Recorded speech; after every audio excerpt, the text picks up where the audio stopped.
is up? It is Zane here. Today we're reacting to quilcom mystery synth. I'm freaking hyped. Let's go. Oh, okay. Some nice atmospheric emotion already. I had no idea what to expect with this synthesizer, but I did a ton of research and I read the manual, and all the secrets are about to be unraveled right now. So it's a 16 partial additive synthesizer.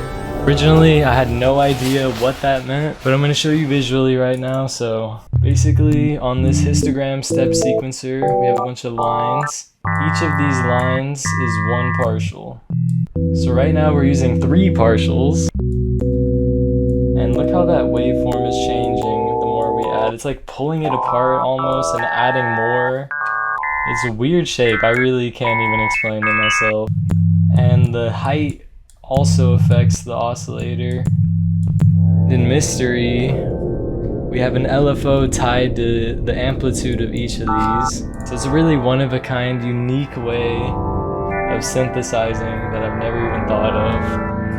So this synthesizer is really good for soundscapes and pads because look at these knobs, okay? They're animating and randomizing over time. So you're just gonna basically get an infinite amount of life. But before we get deeper into this plugin, you know I want to be the best artist ever. So we have to learn music theory because I don't know anything. I asked the AI though to give me some mysterious, beautiful chords, and this is what it told me to create. Quite ethereal. Let's mess with some parameters and see what happens. But yeah, the more beautiful chord you have, the better your music is gonna be. And if you just understand music theory, it's gonna help you make better music. And that's what I want. So now let's break down some of the science behind the chord real quick, because I genuinely did not know a single thing about music theory, so you're gonna learn with me. So this is the first chord that ChatGPT gave me, E minor add 9. I'm gonna break this down for an absolute beginner. The way I learned how to make a minor chord tonight is basically by needing a formula and a pattern. So make an E minor chord. The pattern is 2-3. So click E, this is our root, and then we skip 1, 2, and this is our next note, G, and then we skip 3, and we land on B. And this is our E minor chord. 2-3 is the only numbers you gotta memorize. Now, how do you get the add 9? And what does that even mean? I honestly don't know. The rabbit hole goes way too deep for me to understand this in one day, but from what I learned online, let's do the minor again. So 1, 2, and we would have landed here. This would have been the 7th, but we're subtracting that basically. And we're gonna do 3 again, so 1, 2, 3, and then boom, that is the 9th. So that's how you create an E minor add 9 from scratch if you didn't know anything. And now I just want to focus on the aesthetics, because when you play all the inversions together, it just looks so beautiful on the piano. That's why I'm really getting into the chords.